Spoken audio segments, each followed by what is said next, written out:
Eh, Buenos días, ¿cómo están? Esta es la guía número 3 de química, enlaces químicos y estructura de Lewis. En este caso no voy a hacer referencia al libro, voy a hacer referencia directa a la guía, puesto que al no estar juntos tuve que obviar una materia que es la configuración electrónica, por lo tanto prefiero yo ir directamente sobre la guía y explicarte cómo va a ser en este caso.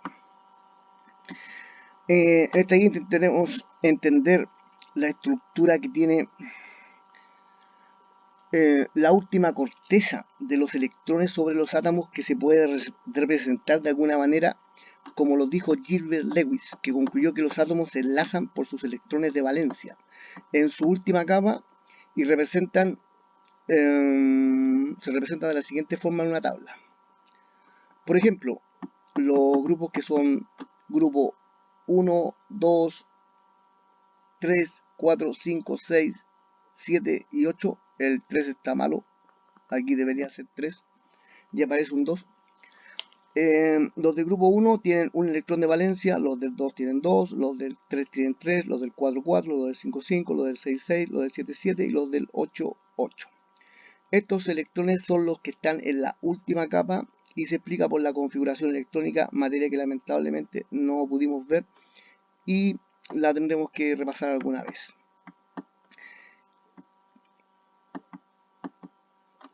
¿Qué es el enlace químico? Es la forma como dos átomos se entrelazan sus electrones para poder formar un compuesto. Ahora, el enlace químico debe cumplir dos reglas, las reglas del dueto y las reglas del octeto. La regla del dueto dice que un átomo debe tener dos electrones en su entorno y la regla del octeto dice que un átomo debe tener 8 electrones en su entorno. Por ejemplo, si juntamos dos elementos del grupo 7, que sería cloro y cloro, tienen 7 electrones, 7 electrones. Estos dos electrones se aparean y se comparten. Ahí se están compartiendo. Si juntamos elementos del grupo 1, que tiene un electrón, con elementos del grupo 4A, que es el carbono, que tiene 4 electrones, esto compartiría cada uno su electrón con el carbono. Aquí se puede ver que uno cumple la regla del octeto y otro cumple la regla del dueto. Para que puedas entender específicamente esta regla, te pido la siguiente actividad. Sabiendo lo anterior, ¿qué reglas cumple cloro y cloro? Si yo junto cloro y cloro, que lo viste anteriormente, ¿qué reglas cumpliría? En el segundo ejercicio, ¿qué regla cumple el hidrógeno? El hidrógeno que vimos acompañando al carbono tiene un electrón. ¿Con cuántos electrones queda finalmente? Y también en el segundo se cumple la regla del carbono. ¿Qué regla cumple el carbono? ¿El octeto o el dueto? Eso me lo tienes que decir tú como parte de la interrogante de la guía. Tipo de enlace químico. Existe el enlace iónico, que te lo voy a explicar muy simple. Este es un elemento que tiene 7 electrones y este es un elemento que tiene un electrón en su última capa. Al combinarse los dos, este es el grupo del grupo 1A y este es del grupo 7A. Este elemento le pasa un electrón a este queda cargado negativamente y átomo queda positivo y por atracción, una atracción muy fuerte, los elementos se entrelazan y forman el cloruro de sodio que tú ya conoces. El resultado final es NaCl, por lo tanto el sodio cede un electrón al cloro. En el enlace covalente, la explicación que da Lewis es bastante contundente, donde dice que los electrones no se entregan, sino que se comparten en sustancias moleculares como el hidrógeno, el oxígeno, el nitrógeno y el agua. Te voy a presentar un ejemplo.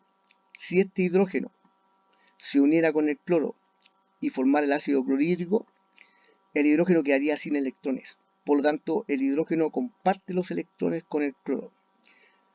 Y al compartirlo forma un enlace covalente. Un par de electrones equivalen a una raya de un enlace.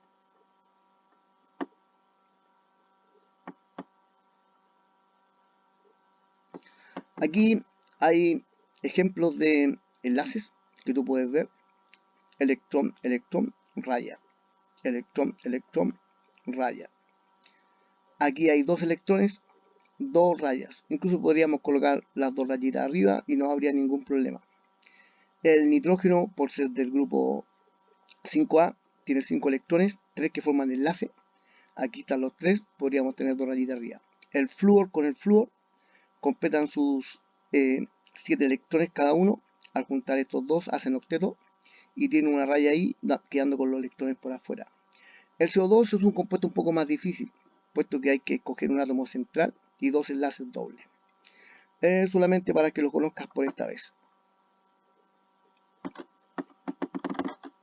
Propiedades de los compuestos iónicos. Se encuentran en estado sólido a temperatura ambiente. Los iónicos en estado sólido.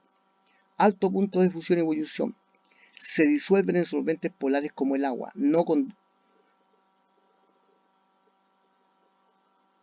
Pero sí lo hacen cuando están disueltos en agua. No conducen la corriente eléctrica en estado sólido como la sal, pero sí lo hacen cuando están disueltos en agua. Esto se debe a que ellos tienen iones en movimiento. Son frágiles, es decir, se rompen con facilidad. Propiedades de los compuestos covalentes moleculares. Pueden encontrarse en estado sólido, líquido, gaseoso, que son los 3 estados de la materia. Tienen puntos de ebullición y de fusión inferiores a 100 grados Celsius o mucho más bajos que los iónicos. Son solubles en solventes polares como el agua cuando presentan polaridad como el azúcar o la sacarosa. Son malos conductores del calor y de la electricidad y en su mayoría son blandos y no presentan resistencia mecánica. Bien, en esta guía, dado que no podemos ver la configuración electrónica, no me voy a referir al libro. Te pido por favor que tú, en la número 1, 2 elementos del mismo grupo con 2 electrones de valencia. Mira la tabla y después bajas a escoger 2 elementos que sean del mismo grupo y que tengan 2 electrones de valencia. 2 elementos del mismo periodo y sus electrones de valencia, para que determines qué es lo que es un grupo y un periodo. La pregunta 3 es muy fácil.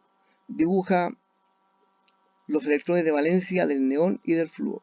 Tú colocas el neón, colocas el flúor y agregas sus electrones de valencia. Posteriormente, en la pregunta 4 te hace referencia a qué partículas son las que representan con puntos. Protones, neutrones, electrones, átomos, etc.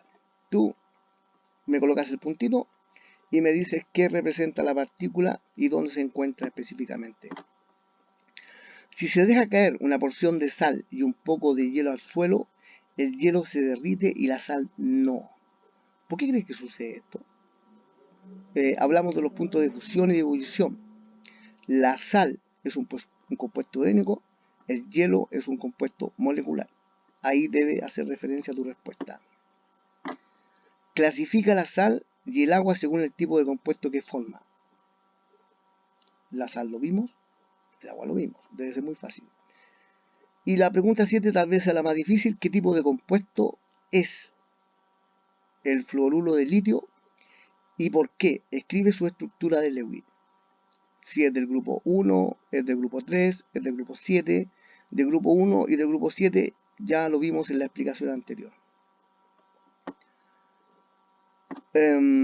Después te pido por favor que reflexiones sobre tu trabajo y me completes la siguiente actividad para el Departamento de Ciencias. Muchas gracias y espero no haberte aburrido.